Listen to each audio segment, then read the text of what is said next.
हाँ तो फिर बच्चों आज की इस क्लास में हम लोग क्लास 10 की हिंदी के काफ़ी महत्वपूर्ण most important guess type observe questions को सेलेक्ट किए हुए हैं।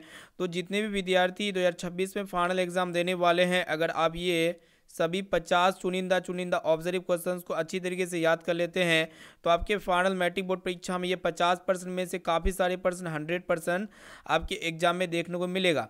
तो प्यारे बाबू इस क्लास को आप शुरू से लेकर आखिरी तक ज़रूर देखिएगा, क्योंकि ये सभी क्वेश्चंस आपके स्पेशली यहाँ पे चुन चुन के तैयार किया गया है। प्रीवियस ईयर क्वेश्चन बैंक को यहाँ पे पूरा एनालिसिस करके स्पेशली 2026 के लिए यहाँ पे हम आपके लिए तैयार किए हुए हैं। ठीक है, तो इसलिए संपूर्ण विद्यार्थी क्या कीजिएगा, इस क्लास को आप शुरू से लेकर आखिरी तक जरूर देखिएगा। तो प्यारे बाबू फटाफट से वीडियो को लाइक कर दीजिए, चैनल पर नए हैं तो चैनल को सब्सक्राइब कर लीजिएगा, साथ में बगल में नोटिफिकेशन बेल आइकन आइकन इसे प्रेस करके ऑल पर जरूर सेलेक्ट कर लीजिएगा ना प्यारे बाबू। तो प्यारे बच्चों देखिए यहाँ पे आज का फर्स्ट पर्सन जो आपको दिख रहा होगा, क्या कह रहा है आपको बताना है कि प्राथमिक शिक्षा प्राप्त करने के बाद अंबेडकर उच्चतर शिक्षा प्राप्त करने के लिए कहाँ गए, ये ना पूछा गया है, काफ़ी इंपॉर्टेंट आपके एग्जाम के लिए। तो प्यारे बाबू आपको अच्छी तरीके से याद होना चाहिए प्रश्न। तो न्यूयॉर्क गए थे प्यारे बच्चों, जो कि ऑप्शन नंबर सी में आपका दिया हुआ है, सी वाला ऑप्शन इसका राइट आंसर हो जाएगा ना। और प्यारे बाबू आपके एग्जाम में एक प्रश्न भी पूछे आते हैं कि भीमराव अंबेडकर के मुख्य प्रेरक व्यक्ति कितने थे। तो प्यारे बाबू 3 थे, साथ में से भी आपको याद होना चाहिए। अब देखिए बाबू दूसरा नंबर प्रश्न जो कि आगामी बोर्ड एग्जाम के लिए बहुत इंपॉर्टेंट है। आप कोशिश कीजिए पर बच्चों जैसे हम क्वेश्चन पढ़ते हैं ना उसका आंसर आप अगर आपको पता है तो कमेंट करके जरूर बताइएगा। तो प्यारे बाबू यहाँ पे क्या कह रहा है आपको बताना है कि अंबेडकर के चिंतन व रचनात्मकता के लिए प्रेरक व्यक्ति कितने थे। तो यहाँ पे क्या पूछ रहा है, कितने नहीं थे बल्कि प्रेरक व्यक्ति थे बुद्ध या कबीर या फिर ज्योतिबा फुले या फिर इनमें से सभी। तो प्यारे बाबू इसका जो राइट आंसर हो जाएगा ना, का चीज होगा वही आपसे पूछा गया है। ठीक है, तो इसका राइट आंसर हो जाएगा बच्चों सभी, जो कि ऑप्शन नंबर डी में आपका दिया हुआ है, डी वाला विकल्प इसका राइट आंसर हो जाएगा। आप इसे अच्छी तरीके से याद रखिएगा। अब देखिए बाबू अगला प्रश्न देखिएगा, काफी इंपॉर्टेंट है। यहाँ पे क्या पूछा गया है कि जाति पाति तोड़क मंडल भाषण लाहौर में कब हुआ, काफ़ी इंपॉर्टेंट 2026 के लिए। बताइए प्यारे बच्चों अगर आपको याद है तो जाति पाति तोड़क मंडल भाषण लाहौर में जो है ना प्यारे बच्चों 1936 में हुआ था, जो कि ऑप्शन नंबर सी में आपका दिया हुआ है, सी वाला ऑप्शन बिल्कुल ही 100% राइट आंसर हो जाएगा। अब आइए बाबू देखते हैं यहाँ पे अगला प्रश्न आपको ये बताना है। देखिएगा क्या करा है कि श्रम विभाजन और जाति प्रथा एक प्रकार का क्या प्यारे बच्चों भाषण है। आपको तो पता होना चाहिए या निबंध या कहानी है, तो निबंध है प्यारे बच्चों ना। ऑप्शन नंबर सी इसका राइट आंसर हो जाएगा आपके एग्जाम के लिए। ये प्रश्न बहुत इंपॉर्टेंट है। अब देखिए बाबू अगला प्रश्न आपको बताना है। देखिएगा क्या करा है कि अंबेडकर के भाषण एनिहिलेशन ऑफ कास्ट को किसने हिंदी में रूपांतरित किया, यही पूछा गया है। ठीक है, तो लल्ले सिंह यादव ने किया था, जो कि ऑप्शन नंबर ए में आपका दिया हुआ प्यारे बच्चों, ए वाला ऑप्शन इसका राइट आंसर हो जाएगा। अब देखिए प्यारे बाबू अगला प्रश्न क्या कह रहा है आपको बताना है कि डॉक्टर भीमराव अंबेडकर का जन्म कब हुआ था, बहुत इंपॉर्टेंट है। तो इनका जन्म जो है प्यारे बच्चों 14 अप्रैल 1891 ईस्वी में हुआ था प्यारे बच्चों। और कब हुआ था ये तो हम आपको बता दिए, इस तारीख को अच्छी तरीके से याद रखिएगा ना। इसका आंसर आपको क्या लगता है सटीक बताइए प्यारे बच्चों। ठीक है, हम थोड़ा कंफ्यूज हो रहे हैं, अगर इनका आंसर पता है तो आप हमें जरूर कमेंट सेक्शन में जाकर कमेंट कीजिएगा ना। अब देखते हैं बाबू अगला प्रश्न क्या कह रहा है बताना है। यहाँ पे देखिएगा क्या कह रहा है कि डॉक्टर भीमराव अंबेडकर का जन्म कहाँ पे हुआ था, बहुत इंपॉर्टेंट है प्यारे बच्चों। तो महू नामक जगह था जहाँ पे मध्य प्रदेश में हुआ था प्यारे बच्चों, मध्य प्रदेश स्टेट में इनका जन्म हुआ था, महू नामक गांव में हुआ था। अब देखिए बाबू अगला प्रश्न आपको बताना है कि आदर्श समाज स्वतंत्रता समानता भ्रातृत्व पर आधारित होगा, ऐसा बात जो है ना प्यारे बच्चों किसने कहे थे। तो आपको पता नहीं है तो याद कर लीजिएगा, तो भीमराव अंबेडकर जी ने कहे थे, जो कि ऑप्शन नंबर बी इसका राइट आंसर हो जाएगा। अब देखिए बाबू अगला प्रश्न आपको ये बताना है कि अंबेडकर का जन्म किस परिवार में हुआ था प्यारे बच्चों, तो दलित परिवार में हुआ था, जो कि option number C right answer हो जाएगा। अब देखिए बाबू अगला प्रश्न क्या कह रहा है आपको ध्यान से देखना है। यहाँ पे आप सभी को बताना है कि लेखक बेरोजगारी का प्रमुख और प्रत्यक्ष कारण किसे मानते हैं प्यारे बच्चों, तो जाति प्रथा को मानते हैं, जो कि ऑप्शन नंबर सी यहाँ पे बिल्कुल ही सही उत्तर हो जाएगा। अब आइए बाबू देखते हैं यहाँ पे अगला प्रश्न क्या कह रहा है आपको बताना है कि विष के दांत शीर्षक कहानी के कहानीकार कौन है, बहुत इंपॉर्टेंट है प्यारे बच्चों। तो विष के दांत शीर्षक कहानी के जो कहानीकार है ना कौन है, तो नलिन विलोचन शर्मा है, जो कि ऑप्शन नंबर डी इसका राइट आंसर हो जाएगा। अब देखिए बाबू अगला प्रश्न यहाँ पे आपको ये बताना है कि विष के दांत पाठ की विधा है, यानी कि विष के दांत पाठ जो है ना फिर बच्चों यह एक प्रकार का कहानी है, जो कि ऑप्शन नंबर डी इसका राइट आंसर हो जाएगा। अब देखिए बाबू अगला प्रश्न काफी महत्वपूर्ण प्रश्न यहाँ पे हम देख रहे हैं। यहाँ पे आपको बताना है कि सेन साहब की कार की कीमत कितनी थी। तो प्यारे बच्चों अगर आपको याद नहीं है तो याद रखिएगा 7,500 रुपये थे, जो कि देख सकते हैं कौन सा ऑप्शन में दिया हुआ प्यारे बच्चों, ऑप्शन नंबर ए में दिया हुआ है 7,500। ए वाला ऑप्शन इसका राइट आंसर हो जाएगा। अब देखिए बाबू अगला प्रश्न यहाँ पे क्या कह रहा है, आपको बताना है कि नलिन विलोचन शर्मा का जन्म कब हुआ था। बहुत इंपॉर्टेंट है। तो 18 फरवरी 1916 में हुआ था प्यारे बाबू, ऑप्शन नंबर बी इसका राइट आंसर हो जाएगा। अब देखिए यहाँ पे अगला प्रश्न आपको ये बताना है, काफ़ी महत्वपूर्ण है कि सीमा, रजनी, आलो, सैफ अली, आरती पांचों किसकी बहनें थी। बहुत इंपॉर्टेंट है। तो ये प्यारे बच्चों ये पांचों जो है ना किसकी बहनें थी, खोखा की बहनें थी। यहाँ पे बी वाला ऑप्शन इसका राइट आंसर हो जाएगा। अब देखिए बाबू अगला प्रश्न आपको ये बताना है कि विष के दांत कहानी किस वर्ग के अंतर विरोधी को उजागर करती है प्यारे बच्चों। तो मध्यम वर्ग को उजागर करती है, जो कि ऑप्शन नंबर सी में आपका दिया हुआ है। सी वाला विकल्प बिल्कुल ही सही जवाब हो जाएगा। अब देखिए बाबू अगला प्रश्न आपको ये बताना है कि खोखा खोखी किस भाषा का शब्द है। तो प्यारे बच्चों ये जो है ना बंगला भाषा का शब्द है, जो कि ऑप्शन नंबर सी इसका राइट आंसर हो जाएगा।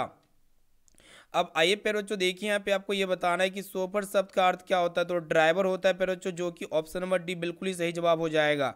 अब देखते हैं यहाँ पे अगला प्रश्न आपको ये बताना है कि सेन साहब की कितनी लड़कियां थी प्यारे बच्चों। तो सेन साहब की 5 लड़कियां थी, जो कि यहाँ पे ऑप्शन नंबर सी बिल्कुल ही सही जवाब हो जाएगा। अब आइए बाबू देखते हैं यहाँ पे नेक्स्ट क्वेश्चन आपको ये बताना है कि मैक्स मुलर का जन्म कहाँ पे हुआ था। काफ़ी इंपॉर्टेंट है। तो इनका जन्म कहाँ पे हुआ तो डेसाओ में हुआ था, जो कि जर्मनी में है प्यारे बच्चों, ऑप्शन नंबर बी इसका राइट आंसर हो जाएगा। अब आइए बाबू देखते हैं यहाँ पे अगला प्रश्न क्या कह रहा है, आपको बताना है कि माँ तो खोखा को इंजीनियर बनाने जा रहा हूँ। यह कथन जो है ना प्यारे बच्चों किसका है। तो काफ़ी इंपॉर्टेंट है। तो यह सेन साहब का है, जो कि यहाँ पे ए वाला ऑप्शन इसका राइट आंसर हो जाएगा। अब आइए बाबू देखते हैं यहाँ पे नेक्स्ट क्वेश्चन। यहाँ पे आपको ये बताना है कि मदन के लिए क्या खाना मामूली बात थी। बहुत इंपॉर्टेंट है। तो मदन के लिए मार खाना मामूली बात थी प्यारे बाबू, यहाँ पे ऑप्शन नंबर सी बिल्कुल ही सही उत्तर हो जाएगा। अब आइए बाबू देखते हैं यहाँ पे नेक्स्ट क्वेश्चन। यहाँ पे आपको ये बताना है कि मेघदूत नामक पुस्तक का अनुवाद मैक्स मुलर ने किस भाषा में किया था। 2026 के लिए बहुत इंपॉर्टेंट है। तो इनका अनुवाद जो है जो मैक्स मुलर ने किस भाषा में किया था।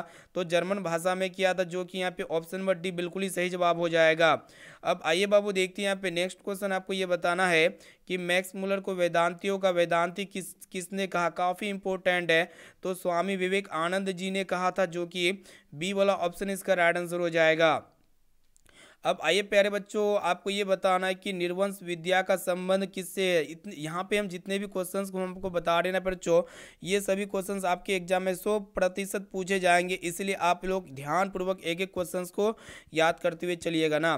तो निर्वंश विद्या का संबंध जो है ना बच्चों किससे, तो ये आपको बताना है। तो मानव विज्ञान से, जो कि ऑप्शन नंबर सी इसका बिल्कुल ही सही जवाब हो जाएगा। अब आइए बाबू देखते हैं यहाँ पे नेक्स्ट क्वेश्चन। आपको ये बताना है कि दारिस नामक सोने के सिक्कों से भरा घड़ा किसे मिला था। तो ये भी प्रश्न आपके एग्जाम के लिए बहुत इंपॉर्टेंट है। तो किसे मिला था प्यारे बच्चों, तो वैरन हेस्टिंग्स को मिला था, जो कि यहाँ पे सी वाला ऑप्शन बिल्कुल ही सही उत्तर हो जाएगा। अब आइए बाबू देखते हैं यहाँ पे नेक्स्ट क्वेश्चन। आपको ये बताना है कि मेघदूत का जर्मन में अनुवाद किसने किया था। बहुत इंपॉर्टेंट है प्यारे बच्चों। तो 27 का राइट आंसर हो जाएगा मैक्स मुलर जी ने, जो कि ऑप्शन नंबर सी बिल्कुल ही सही जवाब हो जाएगा। अब आइए बाबू देखते हैं यहाँ पे नेक्स्ट क्वेश्चन। आपको ये बताना है, ध्यान से देखिएगा कि भारत से हम क्या सीखे क्या है। तो पहले बच्चों यह एक प्रकार का क्या है, तो भाषण है, जो कि ऑप्शन नंबर सी बिल्कुल ही सही उत्तर हो जाएगा। अब आइए बाबू देखते हैं यहाँ पे नेक्स्ट क्वेश्चन। आपको ये बताना है कि मैक्स मुलर के अनुसार सच्चे भारत के दर्शन कहाँ हो सकते हैं। काफ़ी इंपॉर्टेंट आपके एग्जाम के लिए। तो कहाँ पे हो सकते हैं प्यारे बच्चों, तो ग्रामीण भारत में हो सकते हैं, जो कि ऑप्शन नंबर सी बिल्कुल ही सही जवाब हो जाएगा। अब आइए बाबू देखते हैं यहाँ पे नेक्स्ट क्वेश्चन। आपको ये बताना है कि हजारी प्रसाद द्विवेदी जी द्वारा रचित पाठ कौन सा, ये ना पूछा गया है। तो नाखून क्यों बढ़ते हैं, जो कि यहाँ पे ए ऑप्शन बिल्कुल ही सही जवाब हो जाएगा प्यारे बाबू। अब देखते हैं यहाँ पे नेक्स्ट क्वेश्चन। आपको ये बताना है कि मैक्स मुलर के पिता का क्या नाम था। काफ़ी इंपॉर्टेंट आपके एग्जाम के लिए। तो विल्हेल्म मुलर है, जो कि ऑप्शन नंबर ए इसका राइट आंसर हो जाएगा ना। अब देखिए बाबू अगला प्रश्न। आपको ये बताना है कि नालंदा विश्वविद्यालय की स्थापना किसने किया था। बहुत इंपॉर्टेंट है प्यारे बच्चों। तो कुमार गुप्त ने किया था, जो कि यहाँ पे ए ऑप्शन इसका बिल्कुल ही सही जवाब हो जाएगा। अब आइए बाबू देखते हैं यहाँ पे नेक्स्ट क्वेश्चन, आपको ये बताना है कि हजारी प्रसाद द्विवेदी जी का जन्म कहाँ पे हुआ था। तो बलिया में हुआ था बच्चों, जो कि बलिया उत्तर प्रदेश यूपी में हुआ था, जो कि ऑप्शन नंबर सी यहाँ पे बिल्कुल ही सही जवाब हो जाएगा।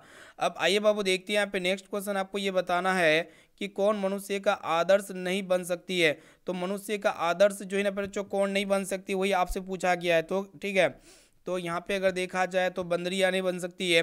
यहाँ पे ऑप्शन नंबर बी इसका बिल्कुल ही सही जवाब हो जाएगा। अब आइए बाबू देखते हैं यहाँ पे नेक्स्ट क्वेश्चन, आपको ये बताना है कि देवताओं का राजा से किन्हें संबोधित किया जाता है। ठीक है, तो बच्चों किसे संबोधित किया जाता है, तो वर्धा को संबोधित, यहाँ पे देखिए ऑप्शन को देख लीजिएगा एक बार। तो यहाँ पे अगर देखा जाए 35 का प्यारे बच्चों, तो इंद्र हो जाएगा, जो कि ऑप्शन नंबर सी इसका बिल्कुल ही सही जवाब हो जाएगा। अब आइए बाबू देखते हैं यहाँ पे नेक्स्ट क्वेश्चन, आपको ये बताना है कि गुणाकर मूल्य ने मिडिल स्तर की पढ़ाई किस भाषा में की थी, नहीं ना पूछा गया है।